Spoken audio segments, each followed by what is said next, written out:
The routes served from the Brighton side of London's Victoria Station have been electrified for many years, all except one, the OXTED Line.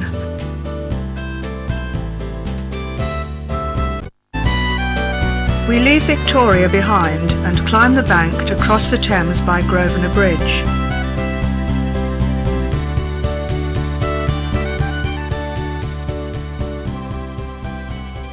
Soon we run beside the main line from Waterloo, where steam still rules services to Bournemouth, Exeter and beyond.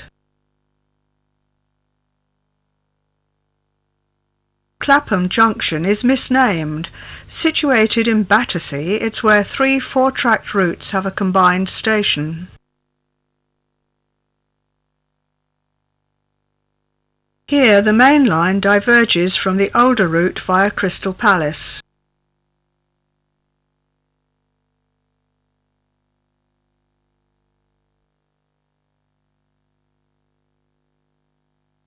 Thornton Heath's goods yard, but now long gone.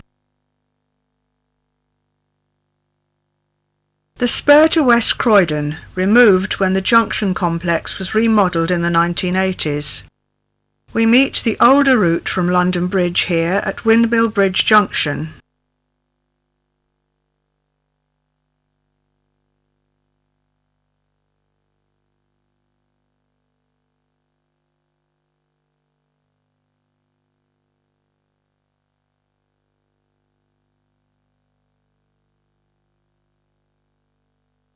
Trains for the Oxted Line could use either Platform 5 at East Croydon or Platform 6, so we show both.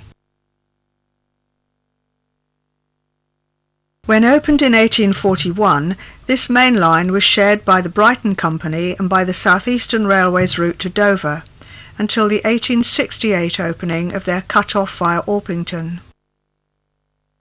From South Croydon we turn onto the joint line opened in 1884 to start a steeper climb into the North Downs. This side of Selsdon is still open for a little used electric shuttle service between Elmer's End and Sanderstead. It will close in 1963. The districts of both Selsdon and Sanderstead are up in the hills, more than a mile from their stations.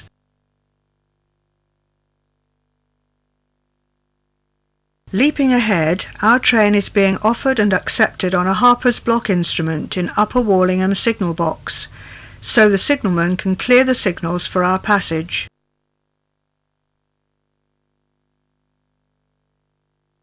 As at filming, electrification ended at Sanderstead and was only available towards Elmer's End. Selsdon to South Croydon wasn't electrified at that time.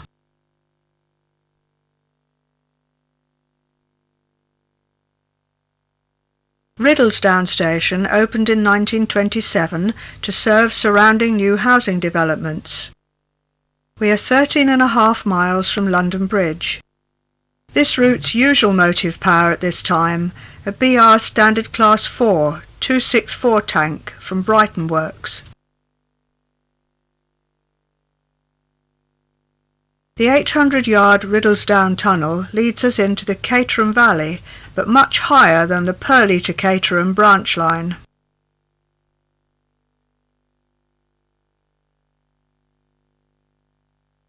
Riddlesdown viaduct above a chalk pit and its works, since replaced by a large builder's merchant's yard. The ease of rail access to London has turned the former beautiful chalk downland here into extensive dormitory suburbs.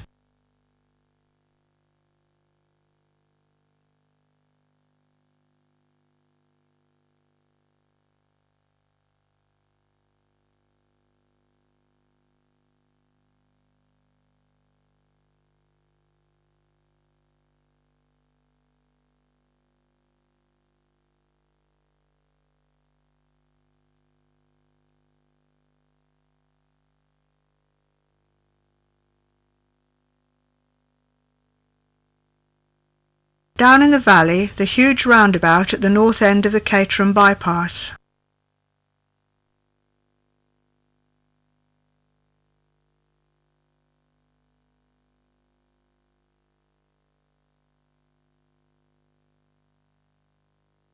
The upmarket village of Woldingham, high on the North Downs, is reached by a steep climb of about a mile from the station.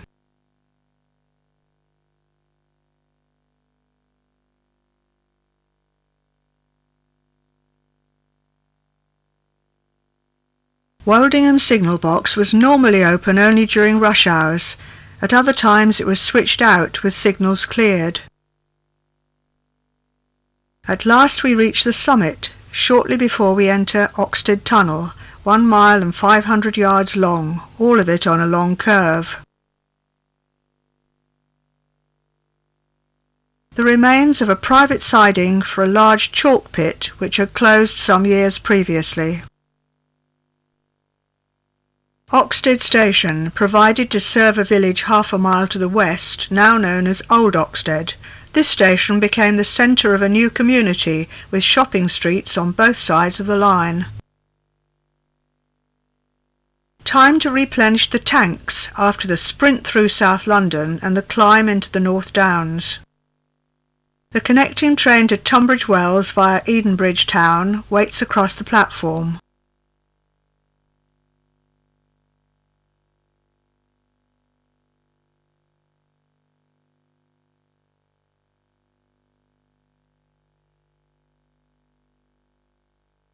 A large supermarket and car park have since replaced Oxted's goods yard. The high metal Oxted viaduct above the A25 road is shortly followed by the 560 yards of Lingfield tunnel. Hurst Green Station was opened in 1961. Effectively a suburb of Oxted, the area had previously been served by a halt south of the road overbridge. The space between bridge and junction was insufficient for the extended platforms now required. Hurst Green Junction, where the route to Edenbridge Town diverges. We'll explore that later.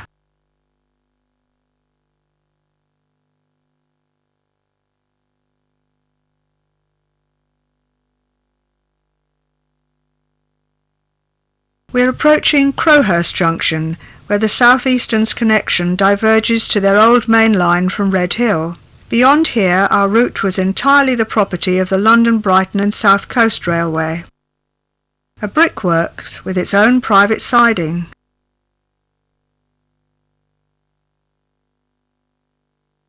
An extra platform was provided here for race day traffic. Punters arriving by train had the luxury of a covered footpath of 500 yards to the racecourse. After Lingfield we had started climbing again. At 1 in 70 for most of the way to East Grinstead, it's steeper than our earlier climb into the North Downs.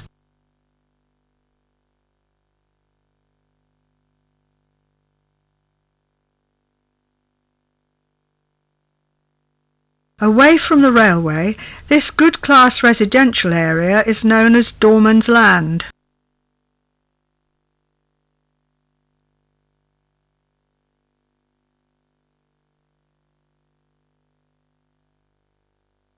The 260-yard Cook's Pond Viaduct. This, the third railway to East Grinstead, met the second from Lewes end on. It also had this sharply curved spur to the earlier route from Three Bridges on the Brighton main line. So we enter the four-platform high-level part of East Grinstead Station, which was to close in 1967. It would be demolished, leaving the two-platform low-level station as a terminus of the route via Oxted. This would be electrified in 1987. We collect the heavy electric train staff for the single line section. All this is now completely transformed. It's now the A22 trunk road bypassing the congested town centre. Both short tunnels have been opened out for the new road. As with much of Three Bridges to East Grinstead, most of this line is now a cycling and walking route.